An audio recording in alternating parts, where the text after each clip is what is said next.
চলুন আজকে একটু যাওয়া যাক ইন্ডিয়ান স্টক মার্কেটের দিকে। আচ্ছা ভাবুন তো, একটা কোম্পানি যেটা এক বছরে তার নেট প্রফিট হঠাৎ করে প্রায় 68% বাড়িয়ে ফেলেছে। প্রশ্নটা হলো কিভাবে, কোন জাদু এখানে কাজ করলো? আজ আমরা কথা বলবো গান্ধার অয়েল রিফাইনারি ইন্ডিয়া লিমিটেডের কোয়ার্টার 3 রেজাল্ট নিয়ে। ভিডিওটা তাহলে শেষ পর্যন্ত দেখবেন, কারণ শেষে শেয়ার প্রাইসের মুভমেন্টটাও আছে। শুরু করে একটা প্রশ্ন দিয়ে, আপনি যদি কোনো ব্যবসা করেন তাহলে আপনার লাভ বাড়াতে কি করবেন? বেশি বিক্রি নাকি বেশি মার্জিন? গান্ধার অয়েল ঠিক এই দুটোই করেছে। প্রথমে আসি কোয়ার্টার 3 রেজাল্ট নিয়ে। কোয়ার্টার 3 মানে থার্ড কোয়ার্টারে গান্ধার অয়েলের নেট প্রফিট দাঁড়িয়েছে 32.4 crore। নেট প্রফিট মানে হচ্ছে সব খরচ বাদ দিয়ে কোম্পানির আসল লাভ। গত বছর একই সময়ে সেটা ছিল 19.3 crore, মানে এক বছরে প্রায় 67.9% জাম্প। এটা কিন্তু কোনো ছোট ব্যাপার নয়। এখন প্রশ্নটা হলো লাভ এতটা বাড়লো কেন? চলুন দেখি এবার রেভিনিউটা। রেভিনিউ মানে মোট বিক্রি থেকে আসা টাকা। কোয়ার্টার 3 রেভিনিউ হয়েছে 1167 crore, গত বছর যেটা ছিল 1005 crore, আর আগের কোয়ার্টারে যেটা ছিল 1059 crore, মানে সেলস ধারাবাহিকভাবে বেড়েছে। এবার আসি একটা গুরুত্বপূর্ণ শব্দে, ইবিডা।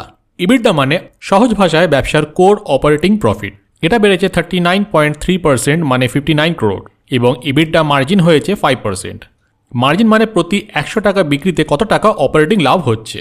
আগে ছিল 4.2%, এখন 5%। এটা এফিসিয়েন্সি বাড়ার ইঙ্গিত। এখন একটু বড় পিকচারে দেখি। প্রথম 9 মাসের ফলাফল যদি আমরা দেখি, 9 মাসে গান্ধার অয়েল বিক্রি করেছে 4,09,974 কিলোলিটার পণ্য, অর্থাৎ পরিমাণটা বেশ বড়। গত বছর যেটা ছিল 3,72,505 কিলোলিটার, প্রায় 10%-এর গ্রোথ। এই 9 মাসে মোট রেভিনিউ হয়েছে 3,129.9 crore, ইবিডা হয়েছে 170.9 crore, আর প্যাট বা প্রফিট আফটার ট্যাক্স দাঁড়িয়েছে 100.2 crore। গত বছর ছিল 71.2 crore। পার্থক্যটা বুঝতেই পারছেন। এখন সবচেয়ে ইন্টারেস্টিং অংশ, কোম্পানির রেভিনিউ আসছে কোথা থেকে। এখানে সামনে আসে পিএইচপিও। পিএইচপিও মানে pharmaceutical and personal care oils. এই সেগমেন্ট থেকেই এসেছে মোট রেভিনিউয়ের 50%। লুব্রিকেন্টস দিয়েছে 26.8%, চ্যানেল পার্টনার্স দিয়েছে 13.7%, আর পিআইও মানে প্রসেস অয়েলস দিয়েছে 9.5%। মানেটা স্পষ্ট, পিএইচপিও এখন গান্ধার অয়েলের backbone. Joint managing director Aslesh Parekh কি বলছেন শুনুন। তিনি বলছেন স্ট্রং ডোমেস্টিক ডিমান্ড আর হাই মার্জিন পিএইচপিও প্রোডাক্টসের কারণে কোয়ার্টার 3 পারফরমেন্স শক্তিশালী হয়েছে। হাই মার্জিন মানে যেসব পণ্য লাভের হার সবথেকে বেশি। গ্লোবাল ম্যাক্রো ইকোনমিক হেডউইন্ডস থাকা সত্ত্বেও, অর্থাৎ বিশ্ব অর্থনীতির চাপ আর লজিস্টিক্সের সমস্যার মাঝেও সব ফাইন্যান্সিয়াল ইন্ডিকেটরসে গ্রোথ হয়েছে।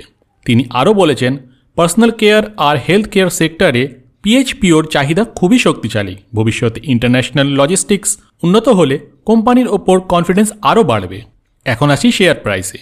এই খবরের পর গান্ধার অয়েলের শেয়ার বিএসইতে বন্ধ হয়েছে 163.15-এ, মানে একদিনে বেড়েছে প্রায় 4 টাকা, মানে 2.5%। এখন আপনার জন্য প্রশ্ন, আপনি কি মনে করেন পিএইচপিওর চাহিদা ভবিষ্যতে আরও বাড়বে? এই গ্রোথ কি সাস্টেনেবল নাকি শর্ট টার্ম র্যালি? কমেন্টে আপনার মতামতটা অবশ্যই লিখুন।